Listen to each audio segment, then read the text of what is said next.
The DJI Lito X1 and the DJI Lito 1. The naming is really similar, but there are differences between the two drones, and in today's video I wanted to focus specifically on the differences between the two. If you're looking for a drone on a budget, the DJI Lito X1 and the DJI Lito 1 are really good choices. But there are significant differences between the two. Just from the name and how they look, it can be really hard to really understand what the differences are. So, what are the differences between the two? Before we begin though, really quickly I want to thank Megadrone for sending out these drones for me to test out and see how I like them. Without them, this video would not be possible. So what are the similarities and differences between the Lito 1 and the Lito X1? So both of these are an under 250 gram mark drone, meaning that they're much better for regulations and where you can fly them, which is a huge benefit. Both of these are more on the budget side, but with many premium features. For example, the 360 degree of obstacle avoidance. Although the DJI Lito X1 has a little bit more of that obstacle avoidance thanks to its additional LiDAR scanners on the front. Both of these are super easy to use, really quick to set up, and really lightweight. And they look almost identical. When you have them in hand, you do see the difference, but probably the most significant difference is gonna be the writing of the name on the two drones. Both these drones offer only shooting in horizontal mode.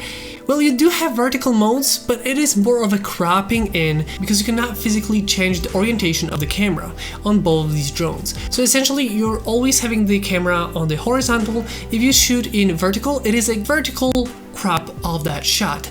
It's still gonna be usable and look really good, but just keep that in mind, it is not a true vertical shooting. Both of these drones can shoot photos in 12 or 48 megapixels, but only the Lito X1 can shoot in JPEGs and RAWs. So if you want to have photos straight from the drone, both of them can provide with JPEGs, but only the Lito X1 can provide with RAWs that you can actually edit.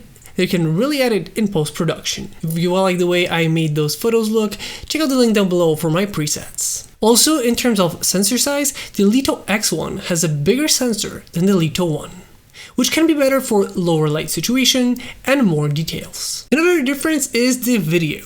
Both of these can shoot in 4K 60 frames per second, and both of these can actually shoot in 4K 100 frames per second. But the Lito 1 shoots in the normal mode, so what you record is what you will get.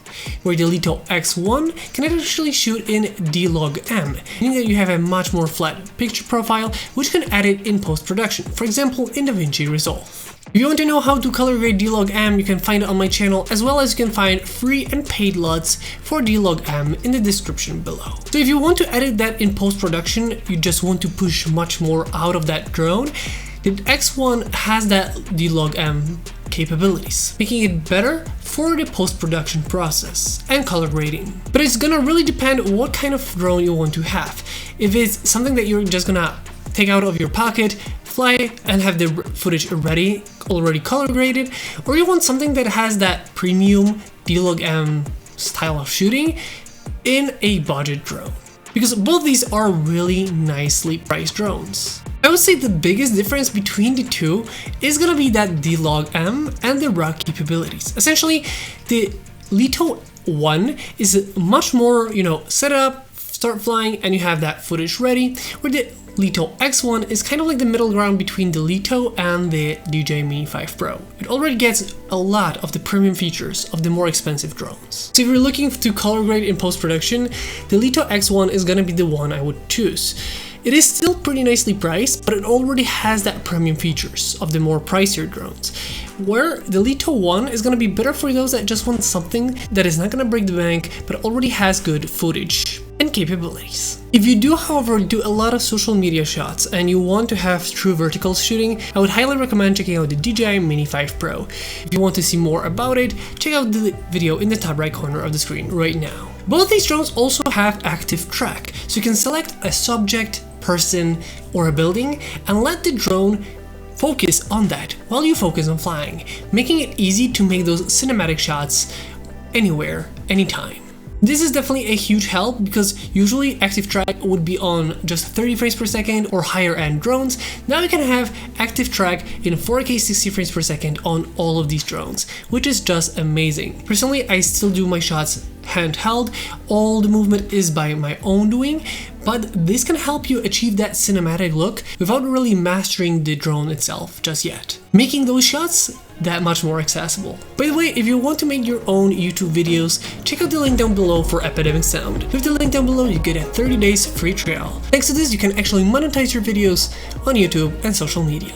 Both of these drones can be used with the two different remotes, one without a screen where you use your phone, or another with the screen itself. I personally prefer the one with the screen, it's just much faster and easier to use, really easy setup, just turn it on and you can get going, but both of these can work with both, and depending on your budget, that can be the difference. And both of these drones have really good flight time. For our testing, we only had one battery per drone, and it lasted us throughout the day for the whole testing, so it was really nice. At first I was not sure what is happening with the DJI Lito series, like what is the point of them, where there's already the mini series. But now I see it. The DJI Lito 1 is like the budget option, then we have the Lito X1, which is like the premium budget option, and then we have just the premium DJI Mini 5 Pro. Essentially like the three steps from the cheapest to the best. But all of these three perform really well. Just depends on your budget and your needs. With that being said, if you have any more questions about the DJI Lito or the Lito X1, let me know in the comment section down below. With that being said, that is going to be the end of today's video. I hope you guys enjoyed this video. If you did, don't forget to like, comment, and subscribe. I hope you guys enjoyed this video once again, and I'll see you next time.